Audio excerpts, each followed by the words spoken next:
সত্যি বলতে একটা সিনেমার ক্ষেত্রে না তার রান টাইমটা অনেক অনেক কিন্তু ম্যাটার করে, অনেকটা কিন্তু ইম্পর্টেন্ট রোল কিন্তু প্লে করে কোথাও গিয়ে। এবং সেই রান টাইমটা সিনেমাটার শো পাওয়ার ক্ষেত্রে বা ব্লকবাস্টার হওয়ার ক্ষেত্রে যত বেশি সংখ্যক শো পাবে তত বেশি কিন্তু বক্স অফিস থেকে কালেকশন করাটা কিন্তু সম্ভব। এবং সেইটা কোথাও গিয়ে একটু হলেও ইনসাফ এবং তাণ্ডবের মধ্যে তাণ্ডব কিন্তু অনেকটা কিন্তু এগিয়ে থাকবে। হ্যালো গাইস, আমি Deep and welcome back to my channel. So এখন আমি এই ভিডিওর মধ্যে একটা বিষয়কে নিয়ে কিন্তু কথা বলবো। তো ভিডিওটা শুরু করার আগে প্রত্যেককে রিকোয়েস্ট, আমাদের চ্যানেলে নতুন হলে অবশ্যই কিন্তু সাবস্ক্রাইব করে আমাদের সঙ্গে থাকুন। আমরা তাণ্ডব এবং ইন ফিউচারে শাকিব খান সংক্রান্ত প্রত্যেকটা আপডেট এক্সক্লুসিভলি কিন্তু আপনাদের সঙ্গে শেয়ার করি। তো বিষয়টা হচ্ছে তাণ্ডবের এবং ইনসাফের কিন্তু কোথাও গিয়ে সেন্সার সার্টিফিকেট কিন্তু হয়ে গেছে এবং ইনসাফ এ পেয়েছে, এবং সেখানে তাণ্ডব কিন্তু ইউ সার্টিফিকেট কিন্তু পেয়েছে, অর্থাৎ আনকাট সার্টিফিকেট। তো সেক্ষেত্রে তাণ্ডবের যে রান টাইম নিয়ে আমি কিন্তু গতকাল কিন্তু কথা বলেছিলাম।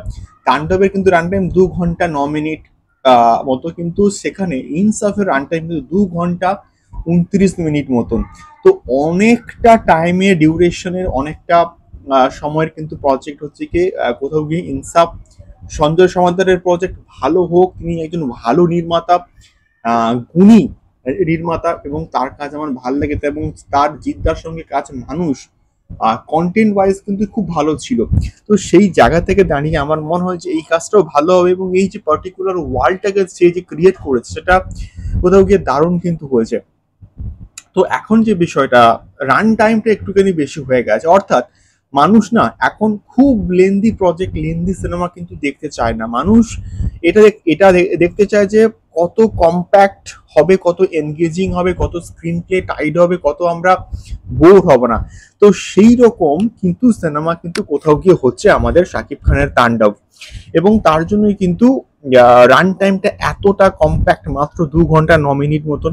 কিন্তু সেই জায়গা থেকে দাঁড়িয়ে আমার মনে হয় যে আমাদের ইনসাফের রান টাইমটা একটু হলেও কিন্তু বেশি হয়ে গেছে, 2 ঘন্টা 29 মিনিট। তো সেইটা সিঙ্গেল স্ক্রিন হোক, বড় বড় জায়গা হোক, সেখানে শো পাওয়ার ক্ষেত্রে না একটুখানি প্রবলেম হবে। যেখানে তাণ্ডব 4টে করে শো পাবে, সেখানে হয়তো ইনসাফ 2টো করে শো, বা ম্যাক্সিমাম খুব বেশি হলে 3টে করে শো পাবে। তার কারণ তাণ্ডব ম্যাক্সিমাম শো কিন্তু খেয়ে নেবে। তো সেখানে রান টাইমটার দিক থেকে তাণ্ডব কিন্তু একটু হলেও কিন্তু এগিয়ে আছে, এবং তার সঙ্গে সঙ্গে রান টাইমটা নিরিখে শো পাওয়ার দিকে কিন্তু তাণ্ডব একটু হলেও কিন্তু কোথাও কি এগিয়ে আছে। তো এই পার্টিকুলার বিষয়টাকে নিয়ে তোমাদের কি ফিডব্যাক, তোমাদের কি মতামত জানিও। দেখা হচ্ছে পরবর্তী ভিডিওতে। তাণ্ডব সংক্রান্ত আরো ভিডিওস আসছে, সঙ্গে থাকো। টাটা।